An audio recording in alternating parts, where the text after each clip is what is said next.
Dido tomó la espada de Eneas y se atravesó el pecho. De esta manera concluye una de las historias más evocadoras y más tristes también, fundacionales del Mediterráneo, como decimos, y además lo hace de una manera hermosísima. Este pasaje de la Eneida es especialmente evocador dentro de un libro que es evocador en sí mismo y que es sugerente y que es hermoso y que me ha hecho muchas veces, honestamente lo diré, emocionarme especialmente ante las costas, leyéndolo ante las costas de Cartago, ¿no? Ante las costas de Túnez y evocando estos pasajes. Es un texto algo largo, apenas, es alrededor de una página, pero quiero leérselo para que ustedes comprendan lo que es la muerte de Dido y lo que es ese momento, para que ustedes comprendan el dolor que siente Eneas, a pesar de desconocer la muerte de Dido, cuando conoce su muerte, el dolor que siente, y el dolor sobre todo que siente la pobre Dido, con el corazón y a partir de este momento el cuerpo roto por el acero y por el desprecio de Eneas. En el interior del palacio, al ver Dido las armas y las ropas de Eneas, y el conocido lecho donde tantas veces se habían amado, se detuvo en lágrimas y en pensamientos. Se reclinó sobre él y dijo entre sollozos: «Feliz, ay, demasiado feliz hubiera sido si nunca troyanas naves hubieran llegado a mis costas». Y dijo besando el lecho: «Moriremos sin venganza, pero moriremos. Así deseo bajar a las sombras, que desde el mar el cruel troyano beba con sus ojos este fuego y que lleve consigo el presagio de mi muerte». Esto había dicho, y en medio de tales palabras la vieron sus compañeras caída sobre el hierro de la espada humeante y espumeante de sangre y sus manos manchadas. Ana, su hermana, corrió en alaridos hasta la pira diciendo así: «Ay, hermana, si me hubieras llamado a compartir tu suerte, la misma espada, la misma hora, nos hubiera a las dos arrebatado. Te has destruido a ti y me has destruido a mí contigo, hermana. Deja que lave con agua tu herida, y si vaga algún soplo de vida por sus labios todavía, déjame recogerlo en los míos». Y tras hablar de este modo, escaló Ana las gradas de la pira y abrazó a su hermana agonizante. La abrigaba en su seno entre sollozos y trataba con su ropa de frenar los borbotones de sangre oscura que manaban. Dido intentó alzar los párpados ya pesados, pero desfallecía de nuevo. La honda herida de la espada clavada borbolleaba en su pecho. 3 veces, apoyándose en el codo, intentó Dido incorporarse. Otras 3 veces cayó hacia atrás rodando sobre el lecho. Sus ojos, perdidos, buscaban la luz del día en la bóveda del cielo, y al hallarla, Dido prorrumpió en un gemido. Viéndola así, se apiadó la omnipotente Juno, la diosa Hera, de su largo dolor y penosa agonía, y mandó a Iris, su mensajera, la diosa Iris, descender del Olimpo para liberar su alma que luchaba por soltarse de los lazos del cuerpo. Pues no moría por designio del destino ni por muerte merecida, sino que lo hacía antes de tiempo, arrebatada de súbita locura. Al punto, Iris, brillantes de rocío las alas de azafrán, cobrando al sol frontero su espejeo de 1000 variados visos, descendió por el cielo volandera, y sobre la cabeza del agonizante Dido amainó el vuelo. Tomo, como me mandan, esta ofrenda consagrada a Hades. Te desligo, alma, de tu cuerpo. Y así diciendo, le cortó con su mano uno de sus azafranados rizos. Al instante se disipó todo el calor de su cuerpo, y su vida se retiró a los vientos. Pues como ven ustedes y comprueban, es un pasaje que efectivamente hace emocionar prácticamente a una piedra. Es un pasaje, muy triste y muy evocador, y que explica también esa enemistad entre los dos pueblos. Tenemos aquí más imágenes, más representaciones de ese momento tristísimo de Ana llorando sobre el cuerpo casi ya inerte de su hermana Dido. O esta representación de Henry Fuseli de la muerte de Dido con la espada aún ensangrentada y la diosa Iris cortando el mechón que era obligatorio cortar para que el alma se desligara del cuerpo en la antigua mitología griega y romana. Encaramos ya la última parte, la última senda de esta conferencia, viendo lo que sucede a Eneas. posteriormente. Es decir, ¿qué sucede con Eneas, con la segunda parte de esta historia, una vez que abandona a la pobre Dido? A la Dido que, pierde la vida sin que él sepa muy bien que la ha perdido, porque lo único que ve desde las troyanas naves es el fuego, es fuego arder en el interior del palacio de Dido, pero nunca se puede imaginar lo que ha sucedido. Eneas en cierto momento, al igual que todos los héroes fundacionales, tiene que bajar al inframundo. Es un héroe, en cierta medida, remedo de los antiguos griegos, ¿no? Es un héroe civilizador, en cierto modo, y como decíamos, tiene que bajar al inframundo, al Hades, para pedir consejo a su fallecido padre Anquises, porque está perdido.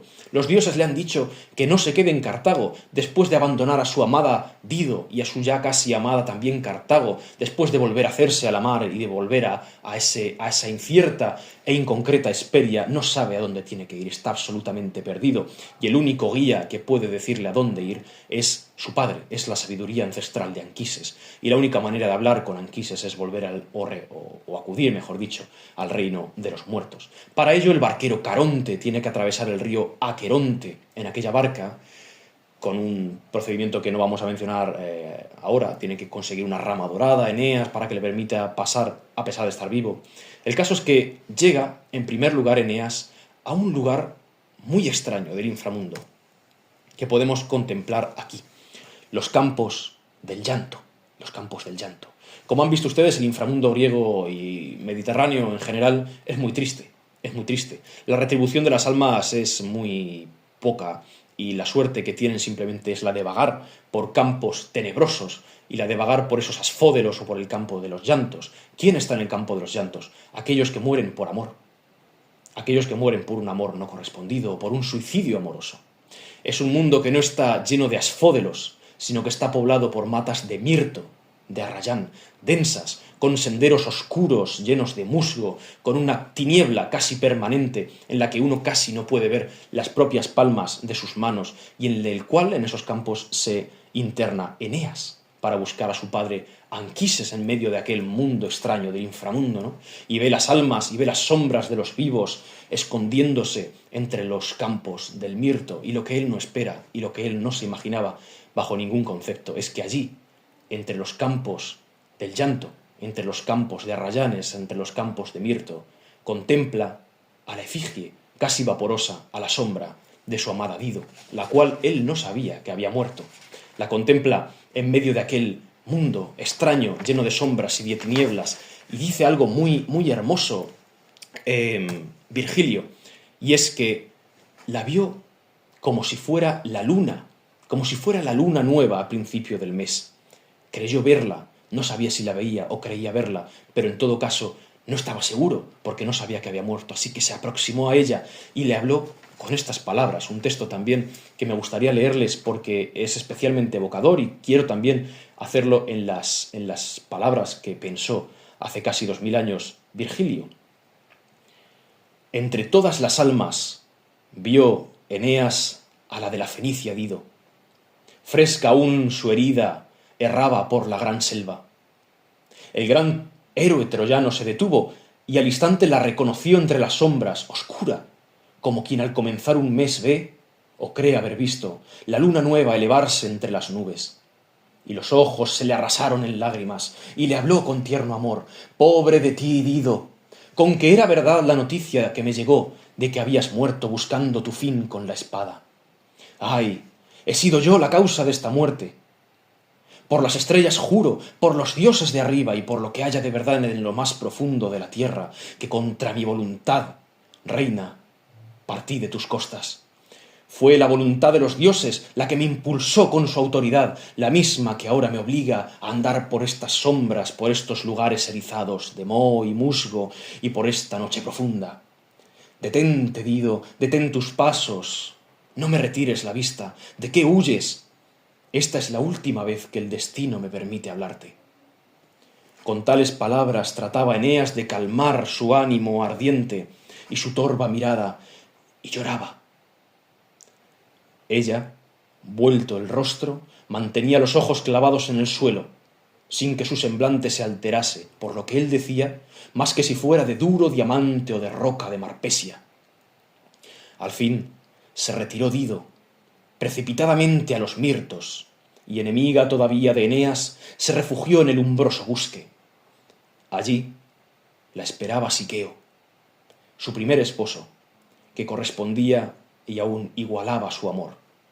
Pero Eneas, consternado por un dolor tan grande, no dejó de seguirla de lejos con sus lágrimas y de compadecerse de ella mientras se alejaba entre los mirtos de la espesura del campo de los llantos. Así es como Eneas vuelve a llorar por ser fiel a los dioses, por ser piadoso y cumplir esa especie de comanda que le habían mandado los dioses en su capricho aparentemente de vagar hacia Hesperia, de vagar hacia un lugar inconcreto del Mediterráneo occidental. Sin embargo, es especialmente reconfortante y hermoso que cuando uno vuelve o cuando uno viaja a Túnez actualmente, por ejemplo, en los alrededores del teatro romano de Túnez, se encuentre efigies todavía de la hermosísima reina Dido, levantadas por los enemigos de su pueblo, que aún así reconocían la grandeza de este personaje. Quizá, volviendo de los campos del llanto, en ese tramo final desde ya suelo italiano, porque ya estaba en Italia, no estaba donde los dioses precisaban que estuviera exactamente la fundación de aquella mítica ciudad que le habían encomendado, pero estaba ya en suelo italiano. Desde ese punto hacia donde tuvo que vagar, ¿no?, para fundar esa Alba Longa, esa ciudad, quizá el trayecto fue el más doloroso de la vida de Eneas y quizá en el que se sintió más solo, a pesar de estar acompañado por todos sus leales y especialmente de su hijo Iulo, especialmente de ese hijo que le había sido fiel y que a pesar de ser tan pequeño había permanecido con él en todo momento, en sus buenos momentos y en los momentos de caída. Un hijo al que se le llama también Ascanio. Sin embargo, como los dioses precisaban, acabó llegando al lugar que precisaba la fundación de una ciudad. La profecía decía lo siguiente: cuando llegues a Hesperia, cuando llegues al lugar que los dioses queremos que sea de fundación de la nueva Troya, encontrarás a orillas del Tíber una encina, y bajo aquella encina encontrarás a una cerda blanca. 30 lechones son amamantados por la cerda blanca, de tal manera que estuvo bien claro cuando habían llegado a su destino, ya que remontando el Tíber llegaron a un paraje de encinares y encontraron a la cerda blanca a los pies de una de las encinas. La sacrificaron en honor a los dioses y obviamente pues esto es, dentro del texto es un símbolo, ¿no? Símbolo de la prosperidad. El cerdo, además los 30 lechones, los 30 años que pasarían hasta que su hijo Ascanio, su hijo Iulo, fundara la próxima ciudad. Abundancia y de buen futuro. Sin embargo, como hemos dicho, pues la historia no acaba aquí, porque después seguiría con la fundación de esa ciudad y con la fundación de, al final, en la persona de, bueno, pues de Rómulo y Remo, generaciones después, de Roma. Sin embargo, quiero recordar aquella profecía que las arpías les hicieron, ¿no? Llegaréis a Hesperia, pero llegaréis después de sufrir. Sufrió, efectivamente. Y llegaréis además después de pasar tanta hambre que comeréis vuestras propias mesas. Cuando llegaron a las costas italianas, los troyanos hambrientos comieron lo primero que tenían, que eran unas tortas de pan que usaban como plato para la comida que ponían encima. De manera que esa era la profecía. Acababan de comer las propias mesas sobre las que ponían sus alimentos, aquellas tortas simples, aquellas tortas humildes de trigo, aquellas tortas de pan seguramente negro, de un pan y de ese pan antiguo, ¿no?, del pan de los pobres. Y en ese momento su hijo Iulo dijo: mira papá, estamos comiendo nuestras propias mesas. Y Eneas supo que habían llegado al lugar que merecía la fundación de aquel destino.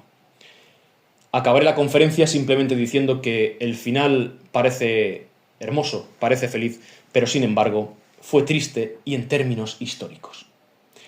El final de Cartago en el año 146 a.C. es la destrucción absoluta. Después de 3 guerras, las guerras púnicas, Cartago es arrasada hasta el cimiento, de modo que cuando uno visita hoy las ruinas de la colina Birsa, la colina fundacional de Cartago, solo encuentra restos muy escasos, que parecen además que han sido demolidos, que han sido atacados a propósito, y efectivamente fue lo que sucedió. Estos pueblos acabaron enemistados por aquella maldición de Dido, ¿no? Esa es la explicación hermosa y evocadora y mítica que da Virgilio para esa guerra.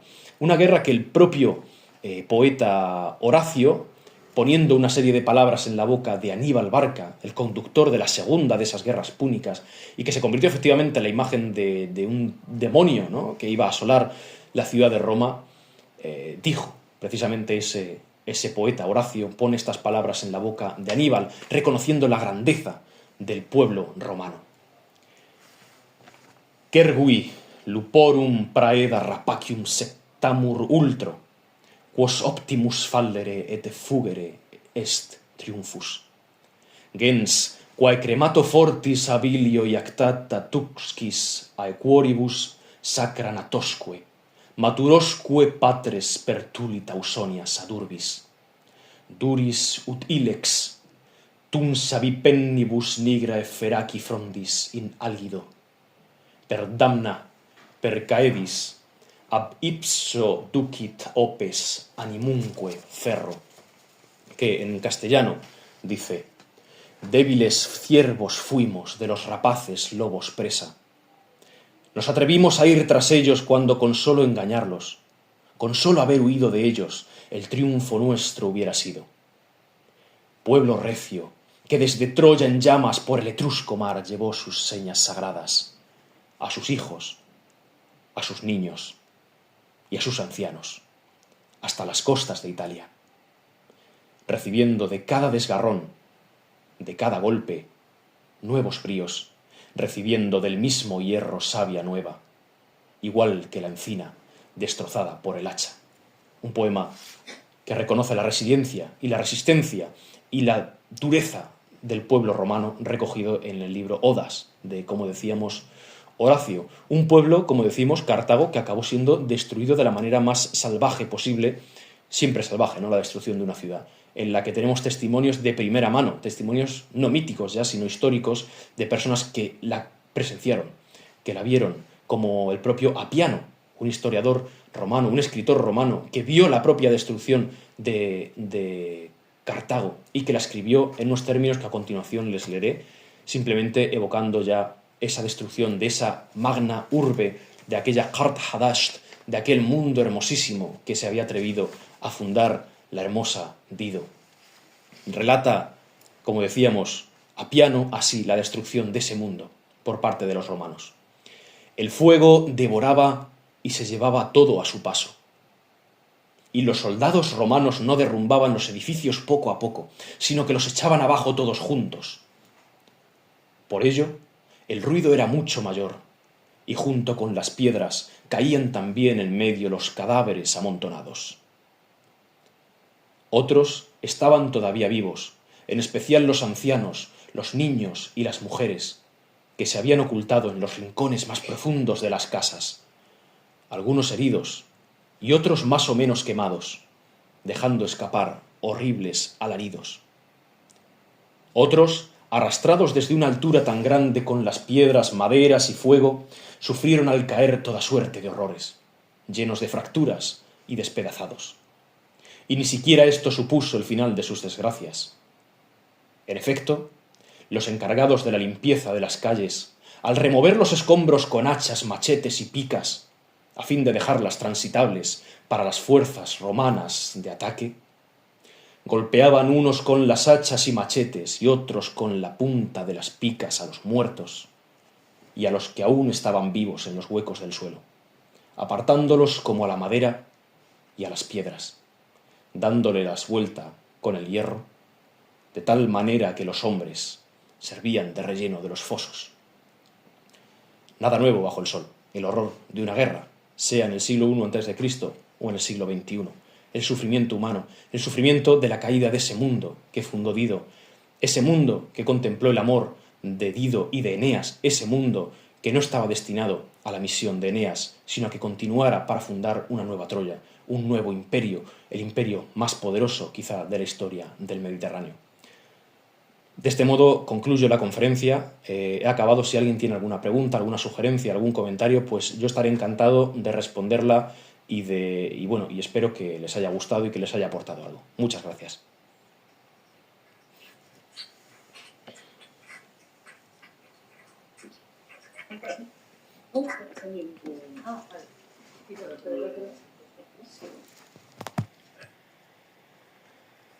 Bueno, vale. Voy. No, claro, simplemente... ¿Cómo te digo? Bueno, a mí me ha encantado, me ha gustado mucho tu presentación y realmente la Neida no es un libro fácil, y lo has hecho muy ameno, muy fácil y muy de agradecer. Vamos a ver si hay alguna pregunta. Vale, yo. Ahora, si hay alguna pregunta ya te la... Vale, no, vale. Sí. No, si no ya se lo paso yo, tranquilo. Bueno, vamos a ver. Yo sé que esto no es... Bueno, me gusta mucho la conferencia, por cierto. Gracias. Sé que esto no es objeto de esta conferencia, pero yo tengo una duda, porque al leer la Eneida, que no es nada fácil, como acabas de decir, me queda una duda. Vamos a ver. En el viaje que hizo Eneas desde Troya, pasó 2 veces por Sicilia, ¿no? La primera vez donde murió el padre. Es así, ¿no? Sí, sí. Fue a Cartago y luego, al volver de Cartago hacia Esperia, Italia, volvió otra vez. Es cuando estuvo ahí un año, según dice la Eneida, pues hacer unos juegos y no sé qué. Entonces, es así como ocurrió. Es decir, porque es que yo he leído en algún comentario de la Biblia que Anquises murió en Italia. Es decir, cuando pasaron por ahí, por algún puerto, algún sitio de Italia, en el Mar Jónico, entonces murió allí. Pero luego parece ser que murió en Sicilia y luego al año volvió, una vez ya que se marchó de Cartago, volvieron a Sicilia y estuvieron ahí un año antes de ir a Italia. ¿No es así? Bueno, ya me alegro de Sí, efectivamente. Sí, se oye bien, se oye bien. Efectivamente, las versiones más aceptadas, ¿no?, de la Eneida, la que tenemos actualmente y de las antiguas, las más aceptadas, lo cuentan así. No podemos olvidar que es que Eneas no sabe a dónde va. O sea, Eneas busca una entelequia. De hecho, a eso hace referencia Dido de una manera casi sarcástica, ¿no? Cuando le dice: ve y busca a Italia con los vientos y busca a tu reino con las ondas. Es decir, no tienes ni idea de a dónde estás yendo. Vete por las ondas y por las olas a buscar a ese reino por el que me abandonas. No sabe a dónde va, entonces va recalando por puertos, para en Chipre, atraviesa el Mar Jónico, llega a Sicilia, que hoy en día es Italia, pero para un griego o para un troyano eso no era Italia, era una isla del Mediterráneo. Entonces, efectivamente, la versión aceptada, la versión actual que tenemos nosotros, dice que Anquises muere en Drépano, en la actual Trapani, ¿no?, en Sicilia, que muere allí, que lo entierran, hacen estas libaciones, ponen las flores púrpuras encima de la tumba, en el monte Érice, y que después sucede el episodio de Cartago, de Dido, y que no es sino hasta después de abandonar a Dido y de buscar su destino y su misión, cuando vuelve a tierras de Italia y allí efectivamente hace esos juegos, ¿no?, funerarios, esos honores, y ya es cuando acaba, bueno, pues en ese regreso, si tenemos el mapa en la cabeza, al volver de Túnez, que está muy cerca de Sicilia realmente, pues vuelve a suelo siciliano y a suelo italiano, ¿no? Y me parece especialmente evocador, no lo he dicho, que en ese estrecho en el que casi pierde la vida Eneas, ¿no?, por aquella tempestad, en el que pierden la vida tantos de sus compañeros, hoy en día sigue perdiendo la vida mucha gente. Es el estrecho en el que se encuentra, por ejemplo, la isla de Lampedusa, ¿no?, en el que, bueno, pues tanta gente que huye desde África ha perdido la vida. Es decir, esta tragedia tiene un eco que se prolonga hasta nuestros días. Por eso me parece tan hermosa y me parece tan evocadora.